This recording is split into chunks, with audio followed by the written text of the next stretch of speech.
Hello! We're going to play a game of Civilization 6 today. Deity difficulty. We're going to do it on the Inland Sea map, which is an interesting map. We're going to take a look at it in a second. But first, we're going to just review quickly some mods that we're running. We're running the Production Queue mod, the Alert Guard mod, and the Better Trade Screen mod. I think that's all we're doing. Okay, we're going to jump right in. So we're going to play on Deity. And we're going to play on this map, Inland Sea. Now, it's my suspicion that many players haven't tried this map or haven't really sunk their teeth in it too much yet. I only heard about it recently. I only really took interest in it recently when I saw Quill18 play on it. And since then, I've played a couple games just to sort of get a feel for what it's all about. It's very interesting. It's essentially all terrain. So most maps, you know, mostly water, maybe 30% land, something like that. This one is almost all land, so it's almost all colonizable. There's a relatively small sea in the middle, and the strange thing about the sea is it's littered with coastal resources. You know, crabs, fish, pearls, I think whales, though I don't know if I've actually seen any yet. And anyway, so that's interesting. Now, we're going to play on Deity, and anyone that's really familiar with Civilization 6 knows that Deity is sort of, I don't know if it's fair to call it broken, but it's certainly not much of a challenge. Not like in Civ 5. I was never able to complete a game, to win a game of Civ 5 on Deity level difficulty. I can easily finish a game of, win a game of Civ 6 on Deity, however. So there's a problem with the Deity level difficulty. So any sort of opportunity to jack up the level of difficulty a bit is sort of welcome. And I think that's what this map offers us, the Inland Sea map type. Because what's going to happen is the Deity bonuses, you know, 30% extra science, 30% extra gold, I think almost 100% extra production. All these bonuses that are pose a challenge on normal maps, but eventually you can overcome them. They really are amplified in importance on this Inland Sea map because of all that space.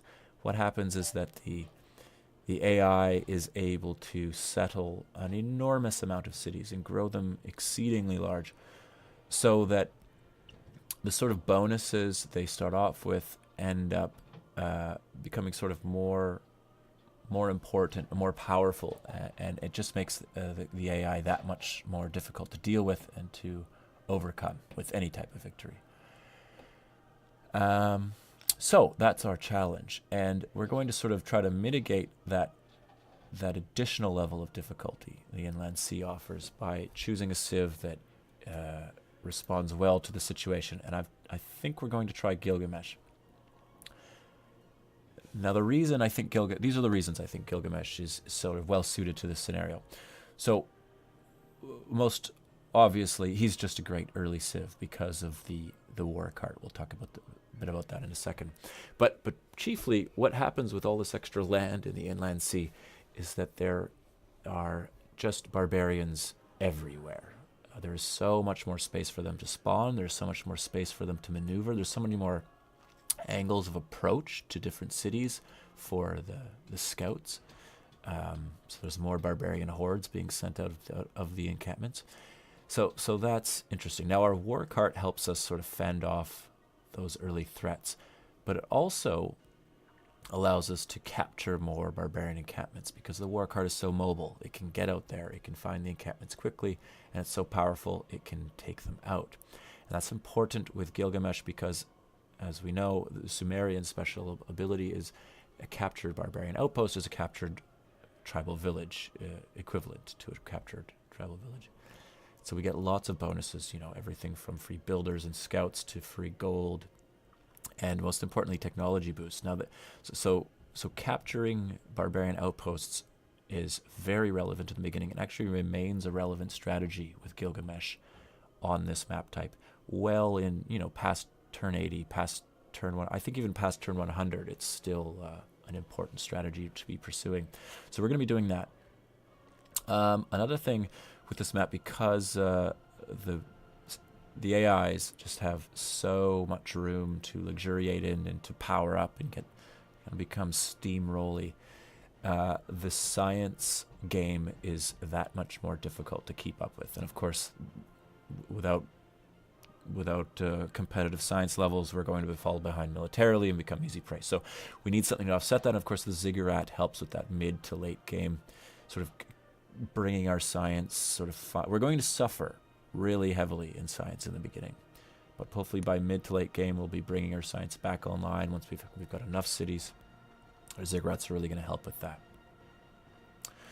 So let's get Gilgamesh and let's get this started. So Deity, the game speed, we're going to choose Epic. That's going to ensure that our war carts are a very special unit, on which so much of our strategy hinges are going to remain relevant for that much longer. And land sea, and we're going to choose large, just to make it a bit more interesting. From the first stirrings of life beneath water. So in terms of early strategy, what we're looking at here is, well, we're going to start, hopefully, my past experiences have showed me anything. We're going to start with a lot of space all around us. It's going to be some time before we encounter another civ. So we can use that to our advantage. Beyond the obvious sort of strategy of just using that space to settle, we can settle without interfering too directly with the agenda of enemy civs, of opponent civs, because they have so much space to expand. They're not going to feel like we're stealing land from them as much. So we have an opportunity to really not worry so much about military in the beginning and focus on claiming as much land as possible. So that's what we're going to be focused on. We're going to develop a moderately sized military, big enough to sort of handle our barbarian goals, but not as big as you would normally want on a sort of a typical map type for Deity. So we're going to seek out as many great city locations as possible. We're going to build several war carts to start with to help us with that exploration. Of course, war carts sort of serve as scouts, so we save production there. We don't have to waste production on building scouts to explore the map. Our war carts do that for us, and they also easily overpower the barbarians we find along the way. We're going to be friendly with as many civs as we can, try to not step on their toes. We don't want an early war. We're not going to be prepared for an early war. Ideally, we sort of get a middle space on the map where we have the sort of inland sea above us, a civ to our far right, a civ to our far left, and we can sort of minimally enforce those left and right borders and sort of just concentrate on expanding cities in the middle there. And best case scenario, we get sort of a buffer civ on either side, sort of a weaker civ on our left with a powerful civ on the other side of that civ. So we can make friends with the weaker civs in the beginning while they serve as punching bags for the big steamrolly civs further away from us. And as we sort of tech up and advance and assert our position, we can start focus firing those smaller buffer zone civs, and that'll help us sort of get going. Okay, so I usually settle where the game puts me. I play with the yield icons on. I'm sorry if that bothers anybody, but more information is never a bad thing, is what I think. So this is a lot of food. Very little production. Wow, that is unfortunate. We have a lot of forest. We see a hill over here. We might want to move. Yeah, that's going to be problematic because, of course, we want our war carts out as fast as possible. Okay, that looks better. We probably want to postpone a turn then and perhaps settle. I don't normally do this. I mean, one turn postponement, getting your first city up is you know, pretty heavy penalty to pay, but I think here we have to. Let's get a little bit more vision. Okay. So plains as opposed to grasslands. So our growth will be slower, but we'll have good production. We'll have access to the marsh and the floodplains if we settle here. So that's what I propose we do. And of course, we've got a bit of desert here, which is always bad in Civ 6 because they're great places to throw your districts, like your entertainment complexes and theater districts, etc. Okay. So let's do that. And we can claim all this nice, juicy, food-rich territory later on with another city. But for our capital, we have to worry about production. So let's... Do we want to settle in the middle? 1, 2, 3. So settling here, we get the citrus and we get the grapes. We'll eventually get the grain. We will not get the sugar. This could be our second city, and that'll be okay because, yeah, there's hills. So second city around this area seems better. Okay, so let's do that. Now we found a village right there. So let's send our warrior right over there. So we're going to play really cavalier with our lawyer. We're going to pretend our warrior is basically a scout because our hope is that by the time any barbarians reach us, we've got our first war card out. Holy smokes. Okay. 20 turns is not great.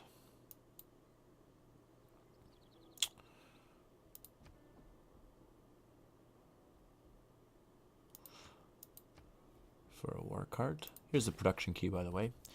You can see how it works. It's quite lovely. Basically Civ 5 functionality brought into Civ 6. No one knows why this functionality wasn't brought in by the devs themselves, but anyway, there you are. 20 turns now. I do want this tile quite badly. What do we work? You know, the first turn we don't get to see where we expand to. Probably going to be 20 turns before we get a culture border pop anyway. 7 turns will allow us to work a second one. If we go here, 16 turns till that war cart finishes. 20 turns. This will get us growth faster. 21 turns to growth. 7 turns to growth. Well, I think we got to... Yeah. Let's go growth and for now. Well, that's too bad. I was hoping we could get a war card out maybe turn 14 or something. But we can't. So we might have to play more conservatively with our warrior and sort of keep him nearby. Because we have to worry about barbarian advancements. Okay, so technology, obviously irrigation. Irrigation. No mineable resources. We do have a hill here. Okay. Of course, animal husbandry, always good to get early because it allows you to get archery right after you sort of get the boost, right? So I think we're going to want an early campus. Speaking of great places to put it. I suppose we get a +1 bonus here or here from the woods. Ah, sorry, jungle. It's jungle with a campus. Well, not the best start, but, you know, we'll work with it. So let's go husbandry first.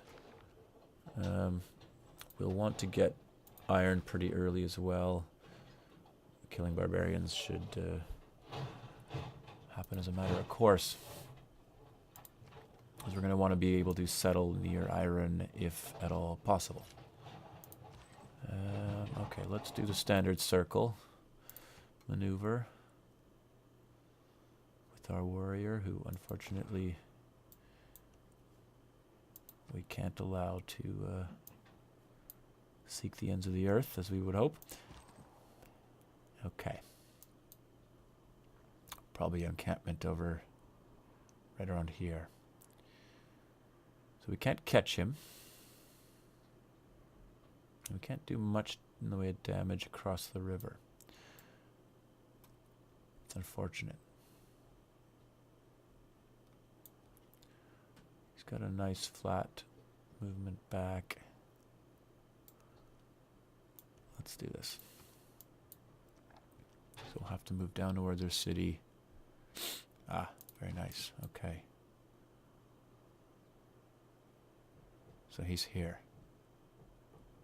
We don't want him getting back to his camp.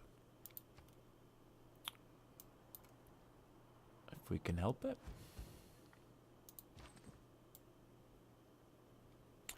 If I let him through, 1, 2, he'll have to stop here or here.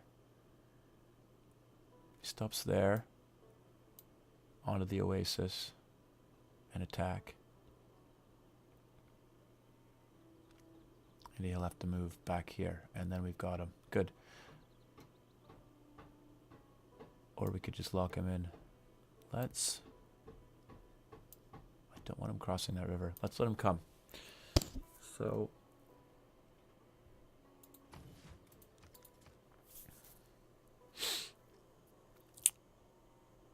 I don't want to... Okay, yeah, okay. If he tries to go around, that would be bad, but... I think we can deal with that. Again, we're pretty sure the camp is just over here.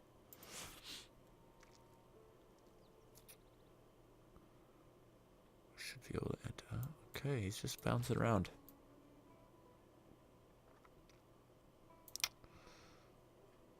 Presumably he's standing here. We should see him if he sneaks through this.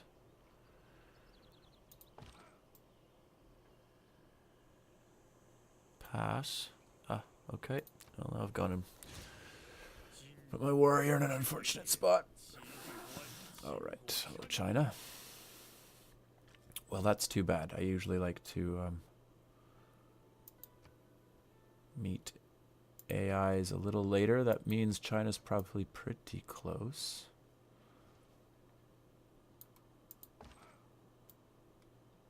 Okay, my plan now is to scoot up here and catch him there. It should be 3 turns or so before he gets there.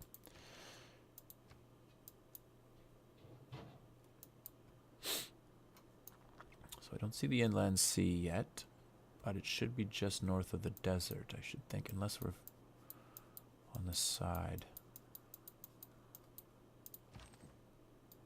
Okay, excellent. Alright, China's very close to our south. He's going to help with this barbarian. Scout, what are we doing? We're checking. Good. China's weak in military, as are we.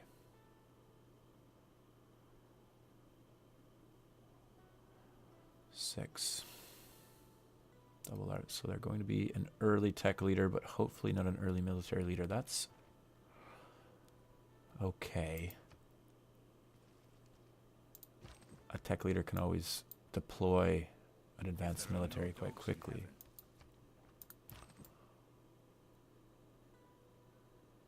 Alright, should we lock him in here? Holy moly. So China's settled there. Let's go head towards iron. Be nice if we can get that kill for the bonus for bronze working. But it doesn't look like it. Instead, let's see what we've got with China. Alright. A lot of desert.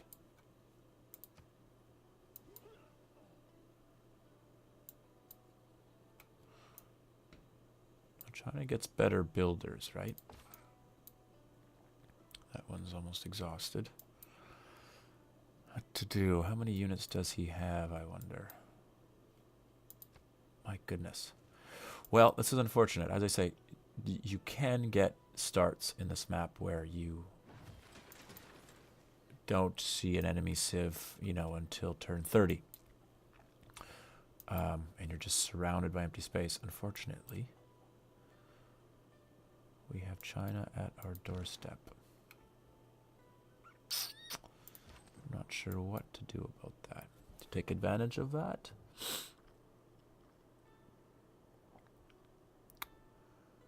Well, let's see. It's too bad that's only a thing.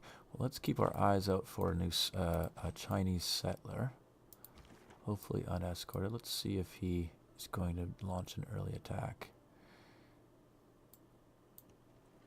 That seems like a safe move. Let's get a second war card out and running. Good. Good. 11 turns is much better. Ah, excellent. So we've got, yeah, our nice wooded hills there. Wow. Okay. That's going to grow very fast. Gangzhou strength 10. Very close to me. They're going to steal the sugar.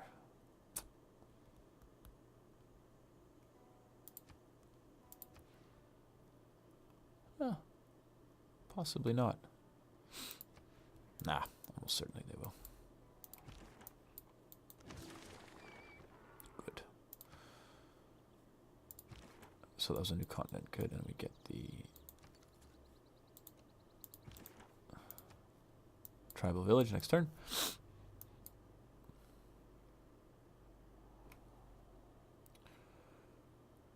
Okay. So he's hopefully just curious. Taking advantage of my porous borders while he can, maybe. I want more eyes on. That's not too bad at all. Some early faith. Good. That'll ensure that we get. So, one thing I didn't talk about is because of that inland sea is just so. See so much concentration of bonus resources, fish, crabs, etc. I think we seem to be close. I'm assuming it's here or here.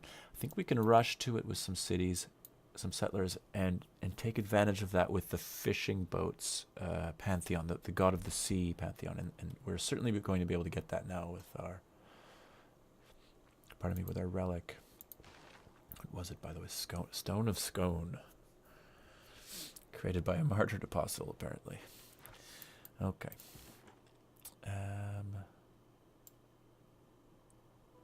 Still don't know what he's thinking, but we're close enough to react. Let's go here. If he wants to start a war with me, I wouldn't be upset because he's going to throw a lot of his military strength at my city center, and I should be able to easily rebuff that with my war cards, and then I'll have experience with which, which I can leverage into an attack against Gangzhou, and hopefully whatever the heck else he's got down here, which I'm having a hard time seeing. Okay, best to end a war card's turn in open terrain. Remember, they get movement 4. Keeps them mobile, keeps you flexible. One way in which a hard scout is actually better. Let's see what this is. Yeah, good. Okay.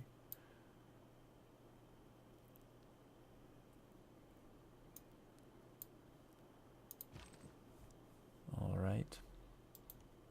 Can we see there? Not much. Well, that's welcome. Perhaps he just wants to see how poorly we're developing, so he knows just how quickly he can murder us. All right, the standard startup. Discipline and God King till we get that Pantheon.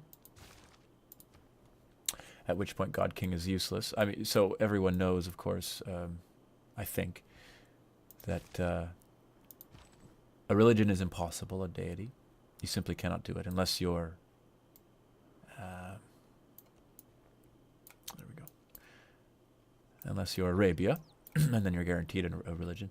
But it's just the bonuses, the production bonuses, especially that the deity AIs get, allows them to build their holy sites just far too quickly. So they're generating great person points far before you can, and once the 6th religion is founded, that's it, you're out. So that's not an option. Stonehenge always goes quickly, of course, and that guarantees you you can't get Stonehenge. That's always done before you get a chance to.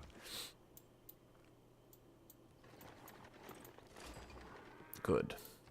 Now, because it's such a large area, you still get the the standard number of city states. So large map. What is that? It's about 10, maybe. But because there's so much space, it's actually. I mean, they're scattered so thinly.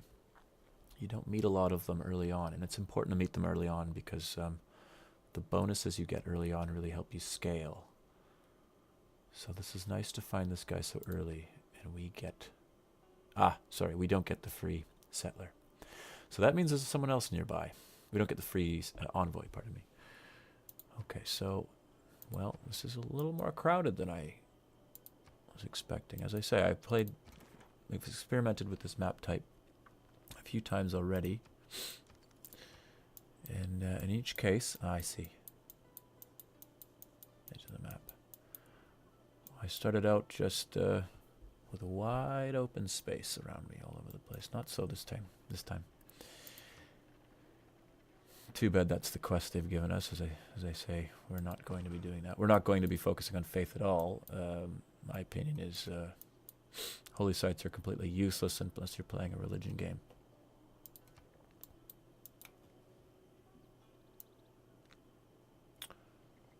There's a 3 builder. Unfortunately, we're not going to be able to snag that and get him out.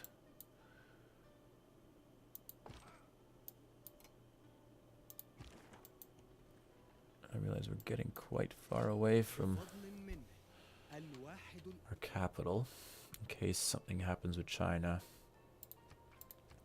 At this point, I am considering a restart because this is crazy. Now, the nice thing is that they are in such close proximity, so they are going to they're going to come into conflict with each other early on. In fact, are they already at war? No. I presume the envoy is sent by Arabia. They almost certainly will be soon. They're going to want to, I'm assuming, again, depending on where the bottom and the top of the map is, I'm assuming they're going to want to sort of colonize towards this direction. That's the front they're going to be pushing out towards. So if I sort of block them off by going here and outward, they're going to be forced into conflict with each other over land. That's great. Now, again, as I said, I don't want to be in conflict with them over land. I don't want to be settling where they want to settle.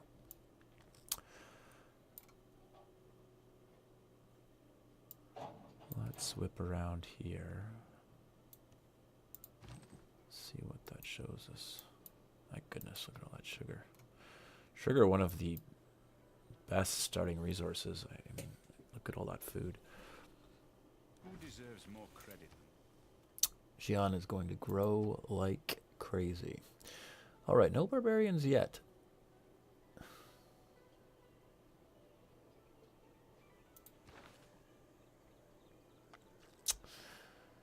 In the absence of any other obvious strategies, I think we're gonna go pottery, and we're gonna snag our campus early unless something else pops up. So over here, yeah. Let's start winding our way back. Okay. Mountain range. Okay. Now I have noticed, again, I've played this map type only a few times, but I have noticed most of the time, possibly all the time, it might just be a tendency rather than a rule. You get these really long vertical mountain ranges. I wouldn't be surprised if this stretched all the way to the bottom of the map, which is actually, it's quite nice to be able to settle behind that because you're clearly, then you're protected from anything coming at you from basically anywhere else. They can only sort of an enemy can only come in at you through the top here. So that might be the position Cairo's in which case they're going to be pretty safe. There's going to be no really, they're going to be dug in.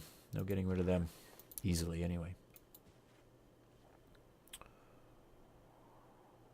Ah, no. What is this? China's first wonder? Stonehenge? Yeah.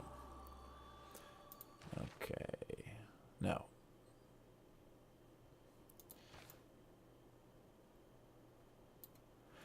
Now I say we wanted fishing boats because I am assuming we're going to get to the sea and just kind of colonize all along the sea.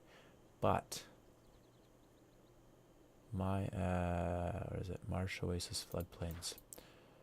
Marsh, oasis, floodplains, floodplains.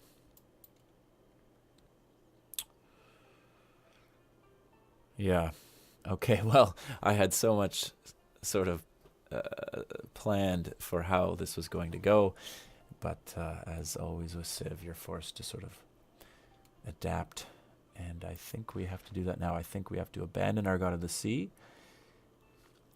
strategy and just Lady of the Reeds and Marshes, which is a great one. I have to go for this one.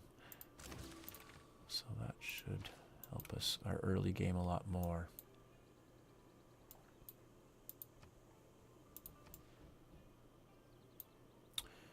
$80, and then this is probably 135 or something, right? So we need 215 to get all that.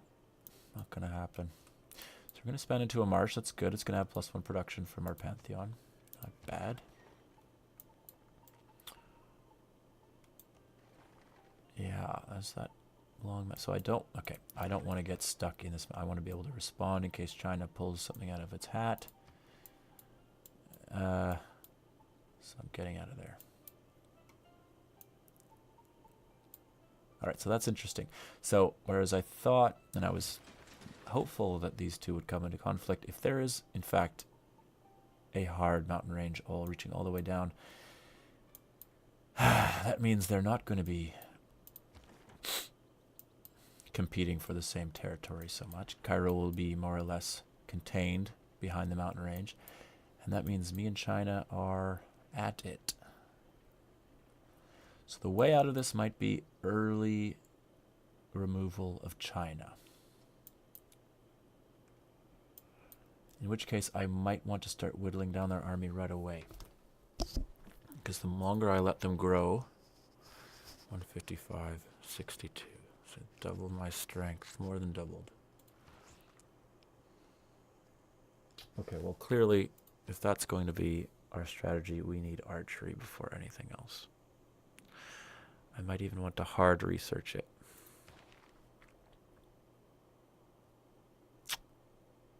We'll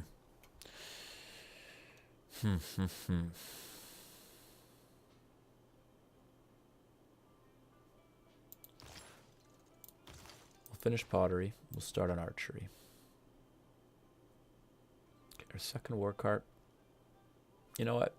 We're not building that granary anytime soon. I think we're going to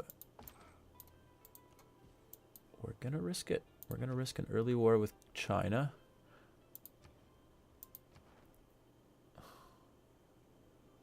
They are among the weakest players in the game. That's, wow, look at that.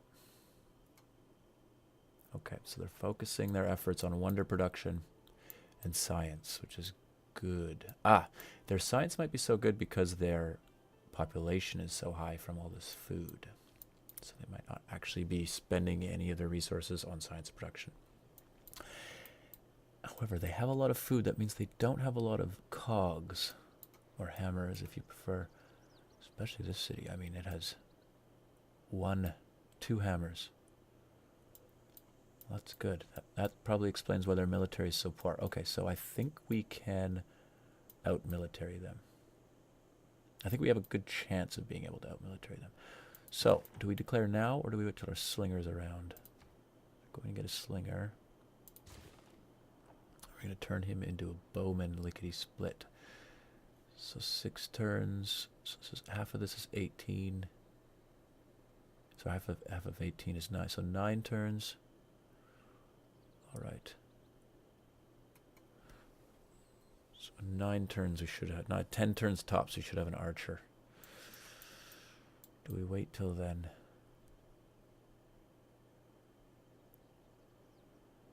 We could buy.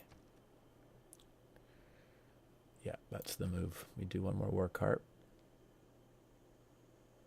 Oh, because we have to get the boost. We have to kill with the slinger. Dang it. Let's do it. Let's do war cart. I can get a little bit more exploration in before we start the war. Now he's got 1, 2, 3, 4. Possibly. Wow, yeah, he's hurting for production. Excellent. All right, we can take that out before we get busy with les Chinois.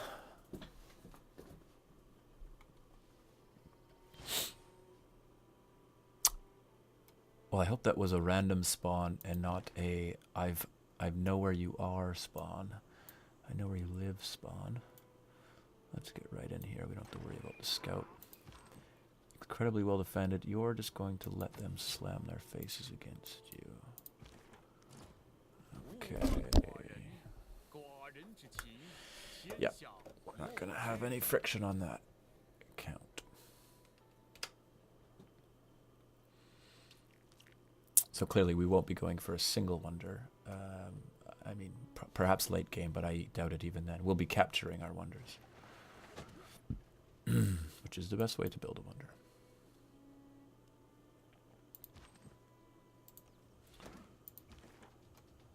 Unfortunate.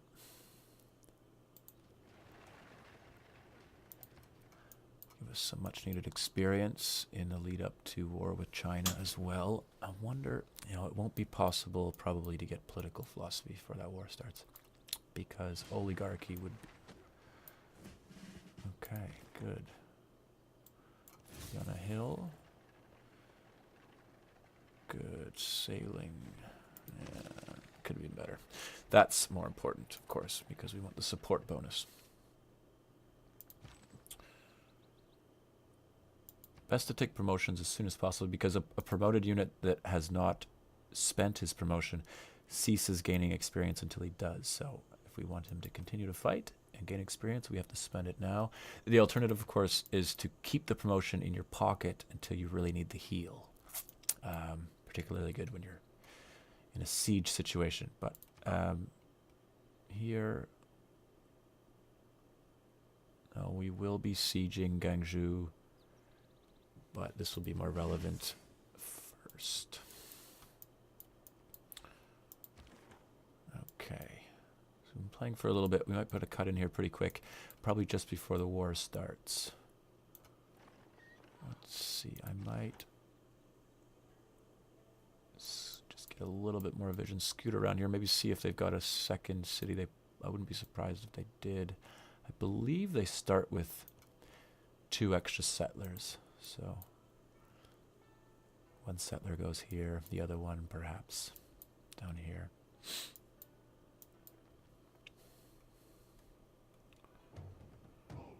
Okay, barbarian camp just spawned. As Gilgamesh, it's very important to pay attention to those aural cues. Oh, there it is. Because the benefits of taking out a camp are they're just so great, you can't really ignore them. So we're going to send our spare war card after it here.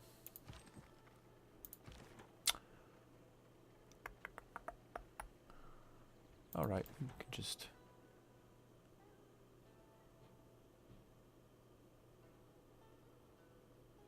How do we want to do this? The most of the time we've got, so war carts are good at just kicking about fast, so let's... Sure there. Yeah, I don't mind doing it. Although we might want to keep him healed for the coming fight.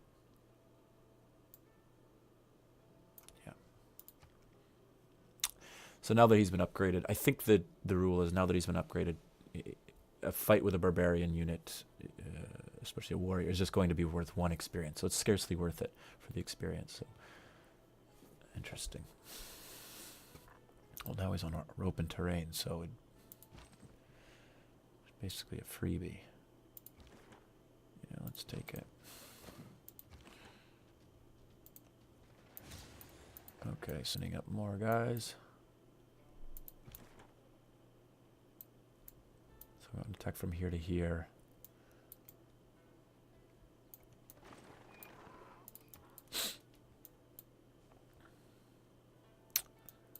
What could you be thinking, China? Is that Qin Shi Huang or Qin Shi Huang?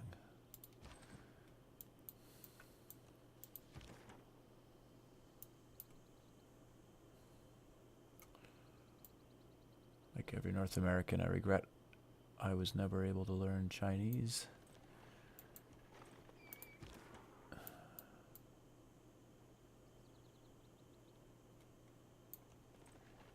Okay. I should say. Okay. That's fine. I think, assuming he... yeah, okay. Well, now actually we're in a bit of trouble. I wasn't expecting it to start this soon. So we're going to buy the... Pardon me. We're going to buy the slinger. Bien. We're going to leave the... Now this is going to be problematic later because during the battle this might become a problem. But we're going to come down here. Where best to position our units? Now clearly he's got the best spot, but I don't think he's going to stay there. So if I come here, he's likely to move right to the city. They're going to try to surround my city, and if they do, we'll be able to take it in very quick. A city falls very quick for barbarians this early in the game. So it's probably wrong because if he moves his warrior here, I won't be able to go doot, and that's where I want to be. But that's okay. Okay, so he's now defense modifier -2. Might be best to wait there.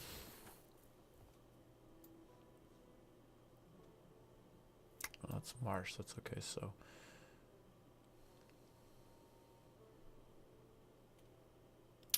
marsh is in the way. So there's no way to get him there earlier than 2 turns. So 1. Yeah, that's really too bad.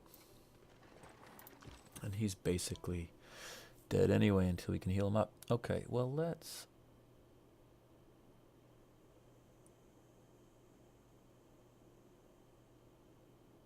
No. That could have been a fatal move there, but... Okay.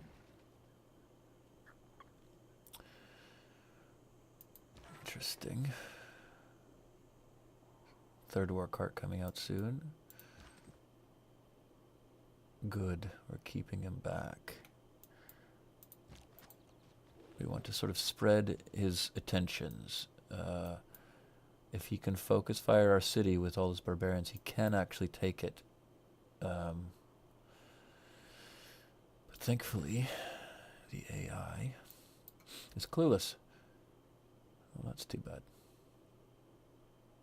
Quite weak after that. Let's do it anyway. Now you will be 1, 2, and then you're in there. Good.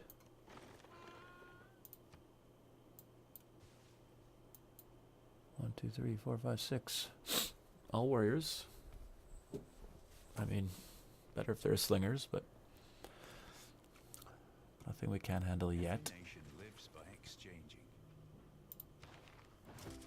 So, we do not need God King, we need urban planning.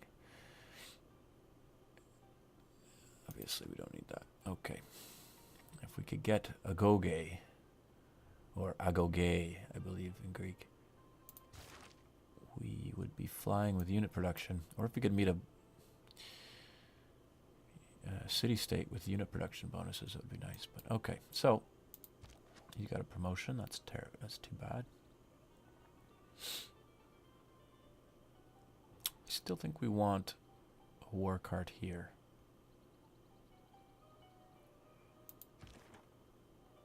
Right, we can get the archery tech this turn if we do this correctly. That's how we want. So he's going to go bunk, bunk, and then we'll finish you off there. Good. That will help the war effort considerably, and we'll just need at least 3, but more would be better. 3 archers or more, because our war carts are good, but archers are king, at least when it comes to taking cities. Okay, so he's gonna take. He could take up to 2 hits. Standing there. If he gets in trouble, you can move out. He's going to have not starting on open terrain, so his movement is only 2 if he needs to leave.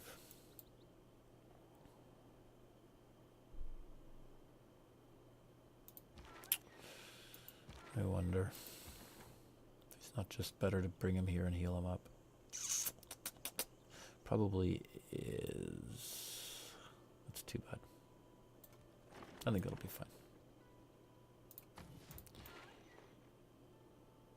And here we go.